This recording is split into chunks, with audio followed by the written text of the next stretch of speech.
Hey youth, welcome back to our Youth Week of Prayer, where we're continuing our talks on forgiveness and reconciliation. I really hope you've been enjoying the week so far. Today we have Pastor Adam Ramden, the NEC Youth Director, continuing our talks for us. But before we hear him speak, just two quick announcements. The first one is our email address, youth@stanboroughchurch.org, where you can send in your prayer requests or any ideas we have. We are so loving the messages that we are currently receiving. And our next one is our elderly letter writing project, where you can send in your letter, send it to us at the same email address, and please make sure that you don't write your surname so that we can keep you as confidential as possible. Right, I'm so excited for this next talk, so make sure that you keep tuned. Let's hear from Pastor Adam Ramden. Hi, my name's Adam Ramden. I'm the Youth Director in the North England Conference, and I want to share this short message with you. Whether we know it or not, we spend our whole lives representing something. Some of us will walk around with our favorite football team emblazoned on our t-shirt. Other of us will walk around with a rugby shirt or maybe another sports team, a country's football team that we'll represent during the Euros or during the World Cup. But not just sometimes sports. We wear labeled clothing. Some of us wear a North Face jacket, or we'll wear different types of jeans. And when people look at us, they'll see that label and it will represent something. It could represent class, it could represent money, it could represent how much we've paid for something, it could represent the ethos of the brand that we're wearing, etc. What we wear and who we are represents something to those who are watching us, whether it's consciously or unconsciously. Some people will only drive certain types of cars because they think other cars and the badges on the cars and the make and the model of the car is below them.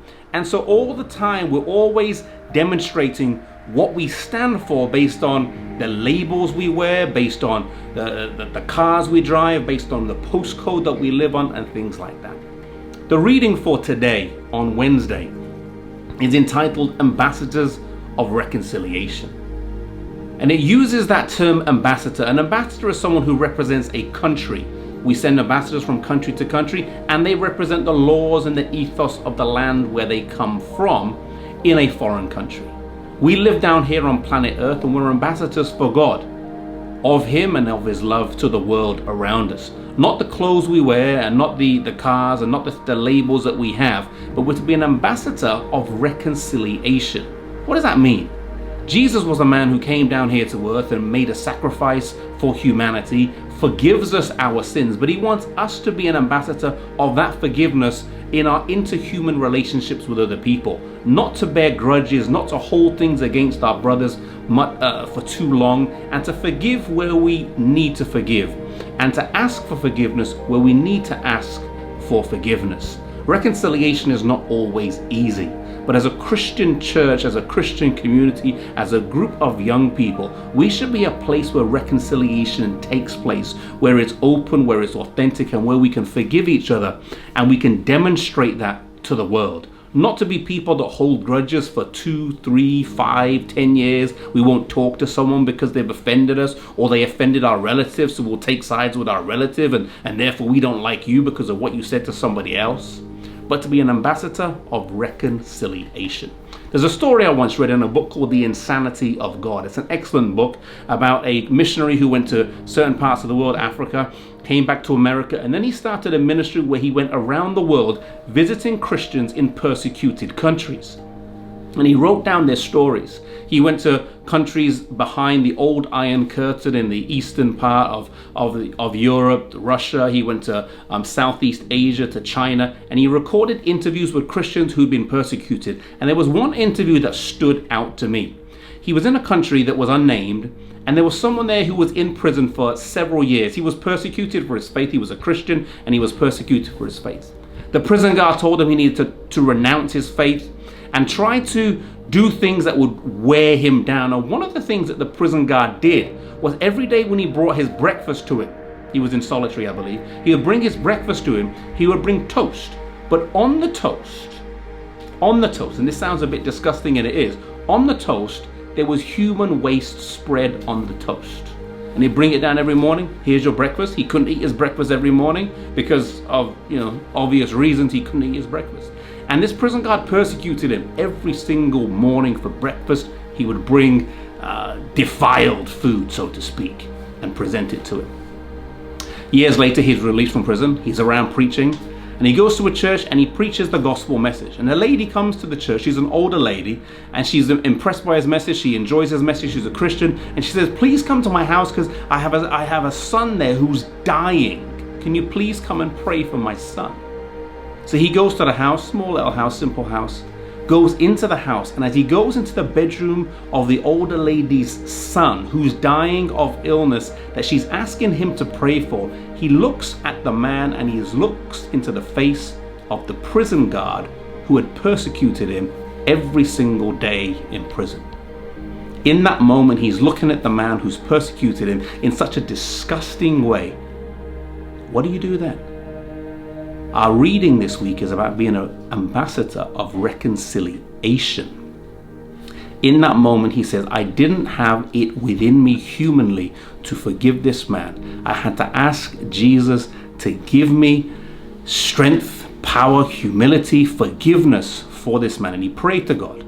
God melted his heart and he was able to go in that room and pray for this man. He didn't say who he was. Pray for this man and share the gospel with him in some of the closing days of his life. I pray that you in your church community, in your youth group, may have reconciliation amongst yourselves. And it may not be on such an intense scale as a story I've just shared with you, but that story gives us an example of someone in a very extreme circumstance who was able to rely on the power of God to give him forgiveness that he didn't naturally possess or maybe even want to possess himself, but he asked for it and God gave it as a gift and he was able to be a minister of reconciliation. May God bless you.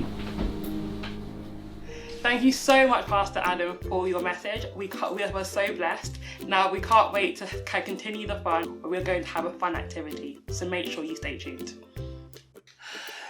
So, here we are again as we are still thinking about that subject about forgiveness, reconciliation. And for this evening we thought, let's see if we can use again just like something common that all of us will have at home. To use as an illustration, as an object lesson. And you can try this at home. Alright, so what you need to do at home is have a look around and see if you can find a jar. You see, I've got a jar here, just any jar will do. A jar that is just empty, like this. And then what you're gonna find, you find a rubber band, or you find one of these little strings that maybe mommy or your sister uses to put their hair up, but it needs to be an elastic band and you put it around the top after you have actually used this, which is something very valuable now, toilet paper. You take a sheet of toilet paper and you put it over the top and then you put the rubber band around it. As you can see, I've already done it here. The rubber band is nicely holding the sheet of toilet paper right over the top. Now to explain what it all resembles is this. The jar, let's think about the jar as being God.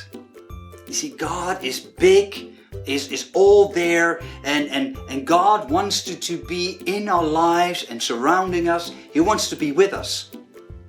But as we are learning this week, there is something that we call sin. And sin is like this sheet that I put over there. It's like a sheet, and the sheet is preventing us from getting close to God. You see, here are we. Here are just some coins. I just got some coins here, and these coins, they resemble us, you and me. We are valuable, so we are these coins, this money, and I put it right there on top. Now actually, what God really would love to see is that He has us within Him and that He can be in us. But there is this sin, there's this sheet in between, and so we can't get to God. Now this is wonderful lesson that Jesus taught in the Word, in the Bible, where He says like, I am the door, I am the light, I am the way. Anyone who comes to me can come to the Father. And in one of the stories, actually, he told this woman who said like, I need some water and I need more water than just every day come to the pump. And Jesus said, I can be living water. And so this water resembles Jesus. So when Jesus comes into our life, let's see what happens. He comes into our lives, and that is what happens.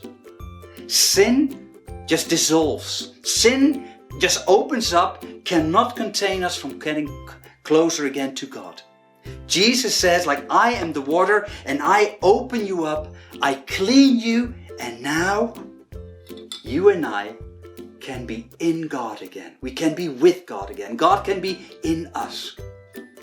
So try this at home. Try if you can also use some of the toilet paper, but please be careful. There is not that much around at the moment. But use this, put it over a jar, put a rubber band around it, find some coins, and think about this wonderful lesson that God teaches us, that all of us, He wants to have us in His life. He wants to be part of our lives. And so, sin does not have to separate us from God. We can ask for forgiveness and can come close to God again. May God bless you. Hello again. For today's activity, we are going to need writing supplies. Consider whether you need to forgive someone or need to ask for forgiveness. We are going to write letters, but we might or might not give these letters to the persons they are for. Often, a letter is the best way to ask or offer forgiveness, but it's sometimes better to do it in person. If you can't talk to the person, a letter can help you to think through the situation and what you want to say. Write your letter and put in it all you feel. Then reread it and decide if some of the things you have written should be left unsaid. Pray about whether to give this letter to the person or not. If you can, talk to the person face to face. So, that is another evening of interesting thoughts, of moments to think about, to learn from. We hope that you enjoyed this evening, and we're looking forward again to see you tomorrow evening. So don't forget, tomorrow evening, 5 o'clock, tune in, be with us. God bless you.